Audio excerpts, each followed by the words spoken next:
The information provided on Dr. Tom Roselle Live by Dr. Tom Roselle, D.C., interview guests, show co-hosts, or substitute hosts is not intended or implied to be a substitute for professional medical advice, diagnosis, or treatment. It is for general information purposes only. Information from this broadcast should not replace the appropriate consultation and examination process by a licensed physician. Always consult your own physician prior to changing any current medical directive or prescription. Dr. Tom Roselle Live, right now, on 105.9 FM WMAL. Welcome to Dr. Tom Roselle Live. This is Dr. Tom Roselle, live in studio, waiting to take your calls on anything about your health that you'd like to know about, without drugs, without surgery. Here's the place. This is what we do. 888-630-9625. That's 888-630-9625. Love to talk to you. Let's make it happen. We have a very, very powerful, very interesting program today, and someone who's been on the air quite regularly lately, and particularly since I've been goofing off, or I mean, going to conferences and things of that nature. None other than Dr. Stephanie Pina. Welcome, Dr. Pina. Welcome back. I know. I'm back in the saddle, so to speak, right? So, we switched seats, really. We did. We're still here, but you're on that side. I know one of these days you guys are going to railroad me. You're going to try to interview me on the program. We've already done that. Yeah, but that was a long time ago. I've been threatening to do it again, but we'll see. It depends. But the program, I'm excited about your program today, and you're going to be our host, our presenter this coming Wednesday evening at the Roselle Center for Healing in Fairfax, actually the 21st of August. We were just saying how fast the summer's going by, and kids are going back to school this week, and it's like, oh my gosh, it's crazy. But you're going to be talking about supporting patients who have been diagnosed with cancer and are undergoing other therapeutics, traditional allopathic procedures and other things as well. And the truth of it is that in that arena, if you will, in the cancer arena, this devastating condition that everybody's so afraid of, it really has to do with a lot of things. It has immunological considerations from the get-go, and because that's the only reason things generally happen to people. But now they're going through a process that the treatment by itself can be very debilitating, devastating to immunological response, and it's critical that we keep it up at a very strong level. So, let's talk about what natural medicine, and obviously you're a doctor of naturopathic medicine, and you are an acupuncturist, and you have a breadth and width of understanding in that arena that very few people ever have. So let's kind of walk into this.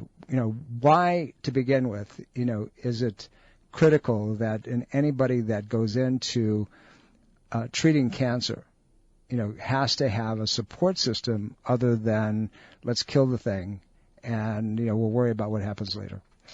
Well, it's interesting because I think patients have known that when they've gone in, and luckily people usually have a support system around them with their friends and their families, and sometimes those are the people that are giving them information and saying, hey, we need to look at other resources as well too. But patients have started to realize that they needed to do something a little bit on their own, and the ones that come to find us and ask these questions about what else can I do, what can I do to prevent these side effects, my doctor hasn't talked to these, or, how do I keep my health up? That's been a major issue over years and years of decades, and it hasn't been well accepted in the oncology community, basically. It's my way or the highway, and this is the only treatment we have. And the big three, the surgical, the chemotherapy, and the radiation, has kind of been about it. So now when we understand a little bit more on the mechanisms of how drugs and herbs work together, how drugs and nutrients work together, the availability of other pain-related techniques and therapies, we're taking some of the information that we would use to treat other healthcare conditions and apply them to the cancer patient, because if you don't have your baseline health, how can you go through such an aggressive treatment? And that's who we're really here to support, as well as the family around them, because we see the toll that caretakers have while they're supporting these patients as well too. So really, even though it's supporting you through your cancer journey, it can be the whole family, it can be the friends as well. They're basically kind of helping you with your treatment. It's a community effort. It's really something that you have to bring the best of a lot of different worlds together to make sure that you get through the process. I explain to patients what happens when they go through aggressive treatment of cancer or virtually anything else. And I liken it, to an athlete that is in amazing shape. And think about it, we're in NFL season coming up in a couple of weeks, right? And these guys are getting clobbered constantly. It's like a Mack truck hitting them every play. So what happens to them? Here's a guy, he's a defensive lineman, offensive lineman, and they're weighing in somewhere in the neighborhood of about, 300 pounds, 6 foot something, and they have a body fat around, 8-9%. I mean, these are behemoths. They're amazing. And they're getting hit equally, right? So here's this impact. Now, because of the condition that they're in and the strength that they have in their bodies, it hurts and it rattles their brain, and we know what the consequences are. So think about it in someone who has not been in shape, somebody who doesn't work out that way, who doesn't have the body mass, and they get hit just as badly. What happens to that person if they were on that offensive line with an NFL player coming after them? They'd be dead. They'd kill them. Absolutely. And thinking of that hit, like from the offensive line being like the chemotherapy drug that's coming at you, you don't just have one hit. You've got 2, 3, 4 doing multiple things at the same time because they want to try to eliminate the cancer as much as possible. But where are you in the baseline? Plus, don't forget what you have to do outside, off the field. Exactly. You got to think about your other health conditions as well too. So having someone that can kind of track those comorbidities and things that are going on, how is your blood sugar handling? How is your energy? How's your sleep? If those aren't in perfect plays, they're not the things that are now necessarily the side effects from the chemotherapy, but that's going to add to it. So it's another set of eyes and another team member basically to kind of help look at your overall health and say, how can you get through this particular therapy?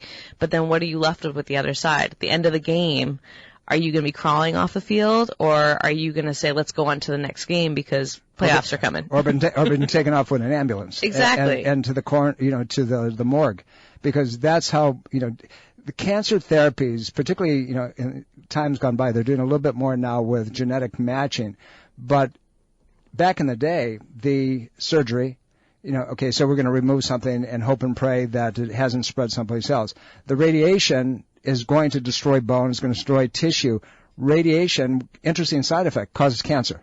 So I'm saying, okay. And then oncological, chemistry, they're putting that's designed to kill the cancer cell because supposedly it's a weakened cell before this poison that they're putting in your system kills you. And, am I being a little bit descriptive? Yes, but that's the truth. I mean, if your body's immunological system, and this is what we're going to talk about today, isn't strong, then subsequently, guess what happens? You start breaking down even faster, and you end up succumbing in many cases to the side effects of the approach more so than the condition itself.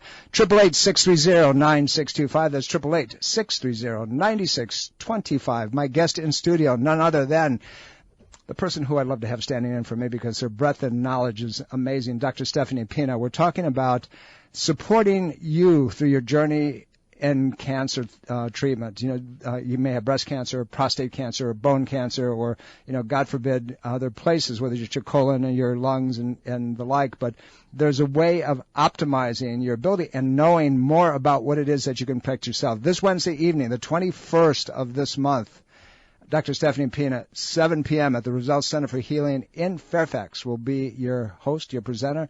And those of you who've heard her before know that you're not going to go away empty-handed. You're going to go away with a tremendous amount of data and information. So join us. All you have to do is go to rosellecare.com. That's ROSELLECARE, rosellecare.com, or simply call the office at 703-698-7117 and reserve a seat, and we will call to make sure that you're coming and confirm so we can be prepared for you. Dr. Pina, let's go through this maze a little bit. And first, we're going to get much more specific, but why is it important, truly, really? We touch on a little bit to make sure that we support patients that are going through. Is their outcome different? Are the results more permanent lasting? Let's touch on those first. There's a lot of questions I can ask you. Well, there's a lot of research that's come out because everyone wants science-based research. And what's interesting is there's a ton of research that's come out between different products to using, different nutrients, herbs, also different techniques such as mind-body techniques like acupuncture, qigong, tai chi. looking at different therapies on how do you actually work on someone's survival rate. No matter what the cancer is, how do you improve survival rate and also quality of life? Because quality of life is not just, oh, I can get up in the morning and function and I'm cancer free, but it's what are you doing with that life? Are you able to live a normal life? Are you able to live it without the side effects? So what we're looking at is how do you support a system that's going to be kind of constantly under stress over and over and over again. And unfortunately with chemotherapy treatments, radiation treatments, surgery I guess is a little, in some ways you have the surgery, you have a treatment after that, but it's kind of one and done. How do you support something in the long haul too? Because this isn't just fix one day. This is almost, you have to look at treating cancer and oncology patients like it's a chronic disease, because basically it is. It's how do you support where they are at different stages through that, through their diagnosis, through their early stage treatment and their active therapies, and then also through their recovery and the remission stages as well too. A lot of patients come in and then they're worried if they've recovered from cancer and they're in the remission stage, is it going to return? What do I do now? What do I do if I have a family member that also has the same kind of genetic makeup as me? They had cancer and I didn't. So there's a lot of things to take into consideration, but the great thing is that some of the larger treatment centers that are out there are the ones doing some of these research that we can pull some of that off of, because those centers aren't available for everyone else the way we have the Roselle Center here where we can help support it. You know, we've had the opportunity to meet many different practitioners from virtually all over the planet, and there are things that are being done outside the United States that are not being recognized here in this country for a lot of reasons. I can get into that, but we won't poke the tiger in the eye today, even though that I'd like to. But at the end of the day, what happens is that if you don't respect the body's immunological responses, you touched a little bit on an area we call epigenetics. You know, great-grandma has cancer, mom had cancer, aunt had cancer, and, you know, or same thing in the arena with men, you know, prostate cancer, it seems to run in my family. Well, not so much. You may have the gene, and here's the other piece that I want to touch upon in the second half of the program, is that if you support it properly, meaning you support the body's journey through this, you know, getting rid of this cancer, quote unquote, and you get the body to not adversely respond, this epigenetic environment, meaning that your nutritional patterns, your biochemical, your bioelectrical, your emotional, your neurological system are balanced properly, then that system has not only the opportunity of not expressing the cancer, but also healing the cancer faster. We've got about a minute and a half, but I want to ask you one question that will lead into some of the other things I want to talk about.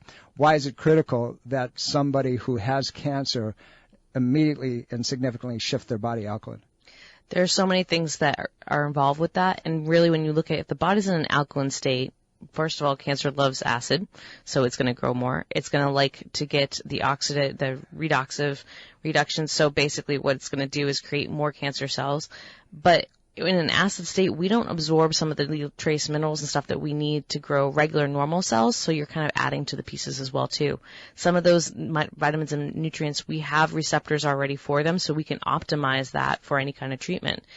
But when you look at it, it's getting the body in any kind of shape that's going to be prepared for going into whether it's surgery, whether it's chemotherapy, and whether it's radiation, is really trying to optimize their health no matter what's going on.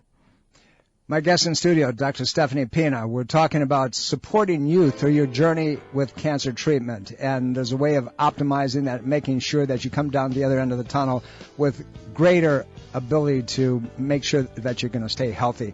This Wednesday evening, 7 p.m. at the Roselle Center for Healing in Fairfax, Dr. Stephanie Pina will be your host, your presenter. This is the topic. So if you have any questions, give us a call, go online, register today, but more importantly, stay tuned and give us a call if you have an immediate something that you'd like to have answered. Don't go away. You're listening to Dr. Tom Roselle Live.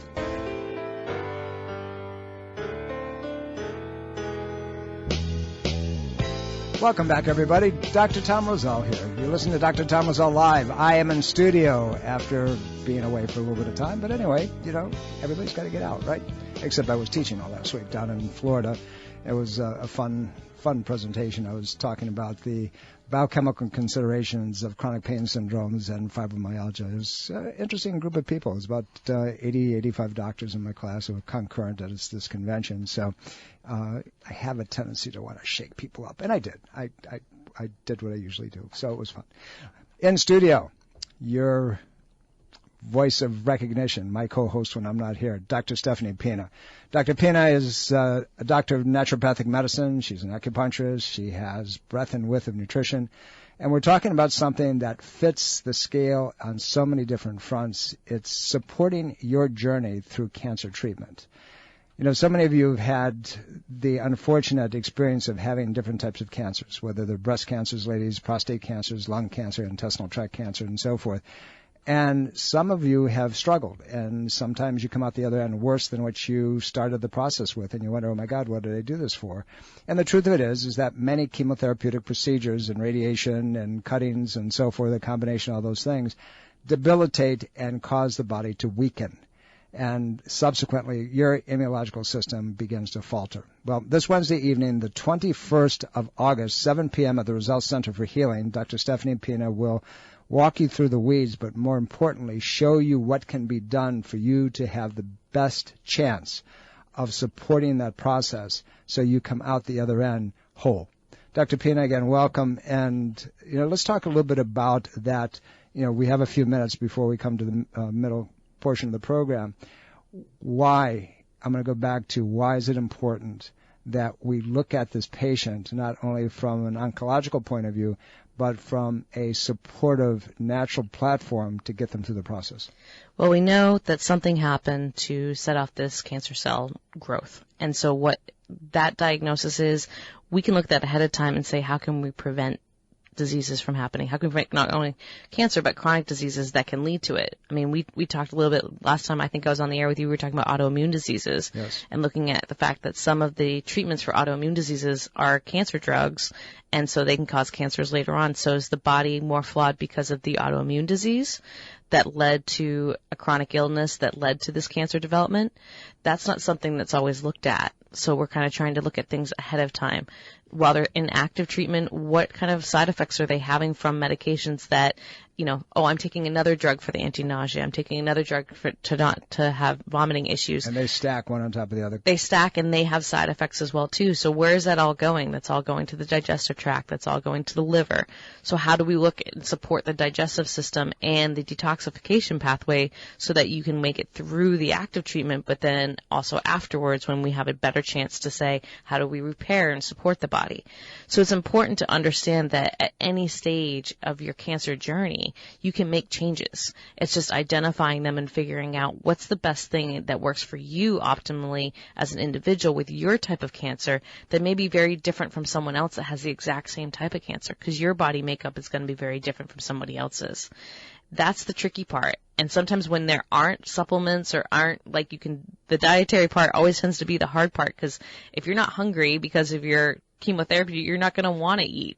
So how do you put the good nutrients in? So that's when we have to look at things from another perspective. Do we do something like homeopathy and acupuncture to help support the body in those processes when we can't use a supplement, when we can't use a therapy that might interact? So it's not only the knowledge of knowing what works with the conventional medicine mindset of what they want to do with their treatment, but where are you in this process? Where's your side effects and everything that's going on, and how else can we support the body? The things that we're not even thinking of on the air now. True. But the things that we think of that when you're in front of me and the patient's actually saying, I have this issue. How do we do with it? And making sure that you walk through the history of the patient and the exposures they have, because the cancer, and this is something people have to understand, cancer is the end byproduct of something that's happened prior to this. And it's accumulation of things over a period of time. It's a stacking event. It's a breakdown of the body's inability to fight. You said so many of these drugs, and particularly biologicals and immune suppressants, their side effect is cancer. And, when you're dealing with those kind of situations, and you have to get the brain and the mind, to work together. The brain is the chemistry. The mind is the decision-making element. I want to touch upon that a little bit when we get into the second half of the program. But you're so absolutely right on spot when it comes to, making sure that we understand what's happened to this body that allow it to be predisposed, susceptible, if you will, that allowed this cancer not to get them, but this cancer to show up, which is an end byproduct of cellular failure, if you will. And, we're going out, we're trying to find the cure, the way of attacking this thing, when the cure in general is within the body if you support it properly. We're not saying that decisions shouldn't be made to do traditional work. We're saying that you have a whole lot of other options to make sure that you turn this around. This Wednesday evening, the 21st, Dr. Stephanie Pina will be your host, supporting you through your cancer journey. We're coming up to the midpoint of the program. We have a lot of data that we're going to cover for you in the second half, so don't go away. Enjoy the program. We'll be right back. Dr. Tom Roselle Live continues now on 105.9 FM, WMAL. Welcome back, everybody. Dr. Tom Roselle here. You're listening to Dr. Tom Roselle Live. We are in studio on this very, again, hot Washington, D.C. metro day. Yeah, it's hot, man. Where did this weather come from? It's like craziness. I think we live in Arizona where you went to school, Dr. Stephanie. But it's a dry heat in Arizona. Yeah, that's true, too. That's true, Maybe too. 120, but it's a dry heat. 120. I can't even begin to imagine it. We were down there for Leadership to Legacy conference last year, right? And it was like hot. And I'm saying, oh, my God, but you're right. It wasn't bad at all. You get outside, nice, get cool. It's actually very pleasant. However, we're living in Washington. 888-630-9625. That's 888-630-9625. My guest in studio, Dr. Stephanie Pina. Amazing doctor. It's a pleasure to have her with us because we get the opportunity to support so many other patients from a viewpoint of natural medicine. You know her to be a doctor of naturopathic medicine. You know her to have background in traditional Chinese medicine. She's an acupuncturist. She knows herbal medicine. And we're talking about something that's right up her alley, and that's treating cancer. Your stuff that you're going to the traditional community with, supporting it, making you stronger so you can get through the journey through natural methods and getting that immunological system up and running. This Wednesday evening, the 21st at the Roselle Center for Healing. That's the topic. And she'll be your presenter. So we'd love to have you as a guest. All you got to do is go online, rosellecare.com. That's rosellecare.com. Or simply 703-698-7117. Dr. Pina, let's get into a couple of things we talked about. We have to support immunological response. I know you're going to get into that in depth this Wednesday evening. We talked a little bit why that's important. Somebody goes into chemotherapeutics and traditional treatment, and if their body's not strong or not being supported along the way, they're going to crash. So here's a situation. I'm going to draw it from cancers that are estrogen-positive titers, and there are many different estrogen markers, right? And first, I want to start out with prostate cancer and breast cancer have a tremendous amount of similarities, simply starting with that the tissue of breast and prostate are genetically the same. And so they're going to be more susceptible to things like estrogens, and we call those aromatase receptors.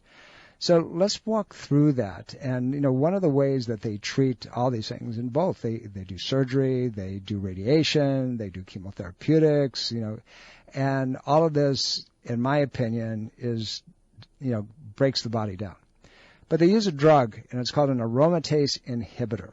And that's after the fact, after treatment's all done. Well, we're going to put you on this aromatase inhibitor. Back in the day, it was things like tamoxifen. And there's a host of them now. And they're going to put you on 3 to 5 years. Why could that be problematic for a patient in either situation? Well, it's interesting in both those situations with breast and prostate cancer, which we also have to think of. There's more male breast cancer as well being diagnosed too. And one of the things that we have to look at is the fact that if you went through this aggressive treatment before, like we said, what are we setting up for? It's hormone-based. You're not shutting down your hormones when that cancer therapy is over. They're kind of moderating them. Where does those moderations go to? What other things can that pick up with? There's other side effects with it, too. The idea of some of those medications is that they're trying to keep the cancers from regrowing, responding to the hormones that are already in our bodies. But we need those hormones as well, too. So a lot of the times when you're looking at patients, especially breast cancer patients that are on something like tamoxifen, because that's what a lot of people are familiar with, there's other ways to support the system, because in some ways it's like they're going to get menopausal symptoms. They're going to get that heat, like hot flashes, Their sleep can be affected. The things that regulate the hormone and endocrine system are now being disjointed because something else is taken over, which is basically the medication. So we need to basically help control that from a hormone standpoint, but also what's the tissues that are being affected by it too. Same thing when we're talking about cortisol levels and how does cortisol affect almost every function of the body. We have to make sure that we have everything in balance, because otherwise cortisol is just going to keep ramping up. And when you have a medication that you're now going to be on from 3 to 5 years, which is supposed to be when they're stopping some of these medications, but then sometimes it's, well, let's add the next one in, or let's do something else because another medication's come up. That is going to set up a long time for anything else to start to develop during those 3 to 5 years. So there should be something that should be supporting the body during that time other than just that simple medication. And what people don't understand is the exposure is not only blocking the effect of the estrogens in the body, but you have to look at, I'm going to back up just a little bit, but it can cause all kinds of things like loss of calcium within the bone structure. Women have been known to lose a lot of height. It's something that you really have to keep an eye on, but support properly and making sure that the body doesn't go through all these things. But here you've got a situation where if we have an estrogen type of problem, the question becomes, is it the patient's estrogen or is it environmental estrogen, something that we call xenoestrogenics, right? And then we have to look at a couple other things, and we have to look at testosterone effect on that as well. But I'm going to get into what they do with males back in the day, where they used to give them very high levels of estrogens or plant radioactive seeds in the prostate to cure the thing. The problem is it causes so much other damage and shortens their longevity. That's statistics, that's data. But here's this, environmental plastics and the stuff that they put in animals and so forth. So my question to you is somebody that's going through cancer therapy, and they're saying that it's an estrogen titer cancer, and they're using the aromatase inhibitors, they're using chemotherapeutics, the traditional cut and drug situation. How important is it that they eliminate environmental estrogens as much as totally as possible? It's very important, and some of the base swings on there are looking at what is your normal exposure going to be? What is your diet going to be? If you're in a spot where you're going to get a continuous cancer care over those 5 years, basically what you have to look at is how can I make the rest of the body as clean as possible? That's the baseline. You can't get any more basic than that. Then you need to look at what's the history been and think about the things outside of the box. I mean, that's really what our job is to do, is to think about not only how you're responding to that medication, but things outside the box, like you said, the xenoestrogens. But also, how is your body responding to it? Is it different than everyone else so that it looks like it's overlooked? If someone has a low-grade fever, is that a normal immune response for them, or is that relationship as a side effect to the medication? Or is your body saying, hey, I'm trying to give you another signal that something else is going wrong? So there's a lot of different things that we need to look at in order to make the body as clean as possible during that time, because like I said, 5 years is a long time. And what's going to happen in the meantime is there's probably going to be a new drug that comes out that looks better than the last one, has fewer side effects, is more potent. So let's switch you off there, but we don't know what the side effects of that one will be. I grew up in an area of western New York State where it was amazing how many different types of cancers existed in that environment. And when you see hospitals like Roswell Park Memorial Hospital out of Buffalo, New York, and the question that has to be, why there? That's a cancer research-based hospital. There's other areas in the country as well. But when you start dissecting the environment and the exposures, it begins to form clues. And so the clues in that area, I mean, many of us, my age group and younger and older, remember Love Canal out of Buffalo, New York, and the exposures that and the cancers that came about. But also Bethlehem Steel. They had the smelting pot for steel industry for years in that area. So now you have coal-burning furnaces that are going to give off mercuric oxide, which is highly damaging and carcinogenic to the body. You have 13 plus at the time toxic waste sites in an artesian water system that was leaching into our drinking water. You had low level of low cloud covers, so you didn't have a lot of sunlight. Matter of fact, Paul Harvey, back in the day, one of the talking heads on the radio, said that Chautauqua County, New York, western New York, was famous for two things. One, it had the least number of days of sunshine of any place else in the United States continental United States, and no one had ever been convicted of first-degree murder, but that's a different story we can get into later on. So my question is this to you. Given those areas, given the acid rain coming in from Ohio into that area, but one question I want to have you, how critical is it when you're treating a cancer patient to make sure that their vitamin D level is normal? Oh, it's very critical. There are studies that even during treatment, that their vitamin D levels are going to drop even more. So if they're going into their treatment with a low vitamin D level, their survival rates have dropped.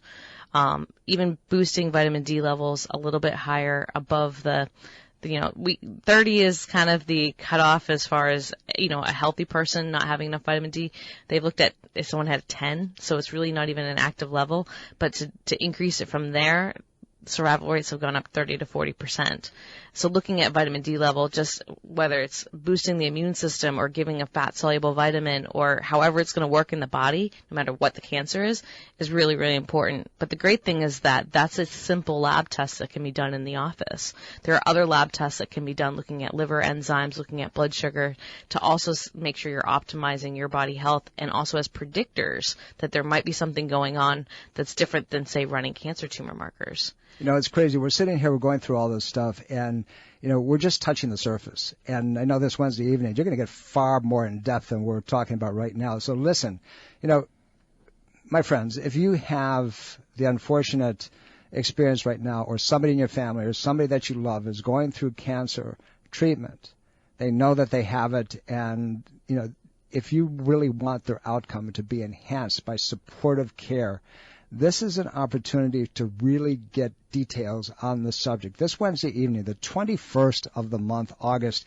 at the Roselle Center for Healing in Fairfax. All you got to do is go online, go to rosellecare.com and register, or simply call the office at 703-698-7117 and register. And if you'd like to talk to Dr. Pina right here, right now, 888-630-9625.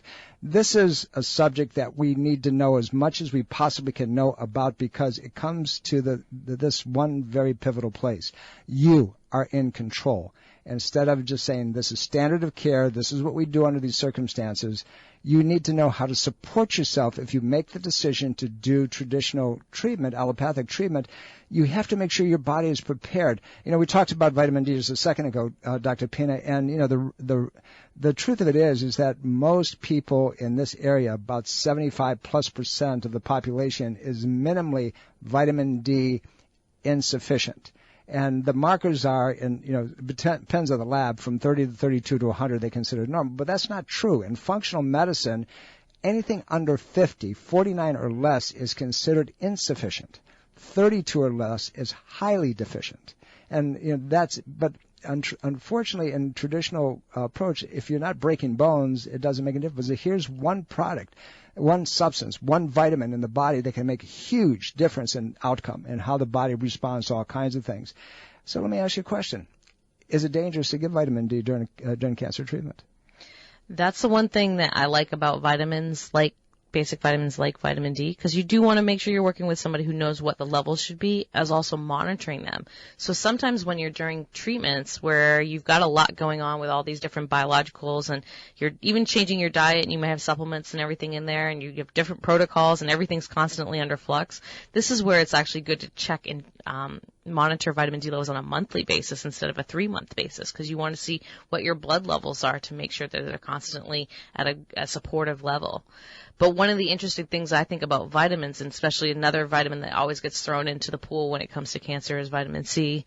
And you have the B vitamins and stuff too that support our normal cell functions, is that we have receptors for those in the body. Unlike when we start to get to some of the more, I'll say, advanced herbal products, or these constituents of herbs that have been drawn out that make much more complex products, and now you really have to work with somebody who knows what they're doing in order to take them. Those receptors already exist in the body, so basically the body's saying, just give me what I need, and then we can start to make some changes. So do we still have to tweak it and be careful? Sure. It doesn't mean we run out and just grab a bottle of vitamin C and start taking it whenever we want, because timing, no matter what the treatment is, but timing of when you take these things can be very, very important. That's very important. And the thing of it is that vitamin C, we'll take that one only. And remember, I'm just talking about vitamin C. It's a water-soluble vitamin, and your kidney filters it at a rate of 1.66 milligrams per minute. That's not used in the body. So if you throw a whole lot of it in all at one time, your body's going to say, oh, time out, I got to get rid of some of this stuff, only because it's not being utilized. And side effect of vitamin C is you make sure you're close to the bathroom, because you're going to get really loose bowel very quickly if you have too much, if you're susceptible to it. You know, and when I tell patients and doctors as well that I'll put patients on up to 25,000 milligrams a day, but divided doses slowly over a period of time where they're sipping on it. And again, don't go out and do this. Just understand that you're not, the only side effect is bowel irritation. So, but it's needed, as you say, the receptors demand it, they have to have it. And why vitamin C? Well, it stimulates your cells to produce something called interferon. And interferon is an anticarcinogenic, and it's used across the board. And then you have the next step after that, which they use in many natural cancer centers. Again, we're talking about supportive care here, and they use Laetrile and the like. So we're talking about immunological support more than anything else, correct? Right.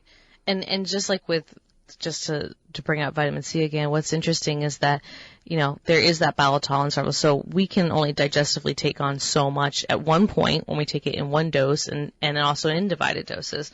So different types of herbal supplements or other supplements that have been out there that have been used need to be taken not only at certain times, but at certain effective doses in order to get their anti-cancer properties. So we read a lot of time, oh, this is going to be anti-cancer, but the dose needs to be the same. A lot of these herbal doses tend to be taken in other ways, like IV or injection as well, too. So there's a whole nother mechanism is the way that comes by. This is fascinating. It's a topic that we're trying to learn more and more about as far as the science begins to continue to advance, things that we've known about anecdotally and clinically for many, many years. But you had the opportunity this Wednesday evening of learning from one of the best when it comes to supportive care and learning how you can make your journey through cancer a whole lot better. We're coming up to a break. Don't go away. We'll be right back. Washington's Mall, 105.9 FM, WMAL. Welcome back, everybody. Dr. Tom Roselle here. You've been listening to Dr. Tom Roselle live, as you do every Sunday at high noon on the Eastern Seaboard. We'd like to thank all of you for listening, those of you who are across the country and you're taking the time throughout your day to, either go on a podcast to listen, or those of you who listen live. And, most importantly, and I don't ever want to neglect saluting and thanking our men and women in the armed forces, because you're listening and we get the notes and you reach out and we try our best that we can to get back to you. If you have a question, you can always call the office at 703-698-7117 instead of asking for an email return, and ask to talk to one of our doctors. They will be happy to return your phone call and give you the data that you need to have. My guest today in studio has been none other than Dr. Stephanie Pina, brilliance personified. And this Wednesday evening, her program, her presentation is going to be supporting you through your journey, your cancer journey. And, whether you have breast cancer, prostate cancer, bowel cancer, lung cancer, bone cancer, it's important that you enter the process of whatever you decide to do with the greatest amount of immunological support as you possibly can. And as we were trying to bring out with, the different pieces of the puzzle today, but this Wednesday evening, it's going to be unbelievable. Dr. Pina, let's talk about, really what you're going to cover this Wednesday evening, because I know you could talk on this. I should give you 4 hours, but, we're not going to do 4 hours Wednesday. We'll start with 1. Okay.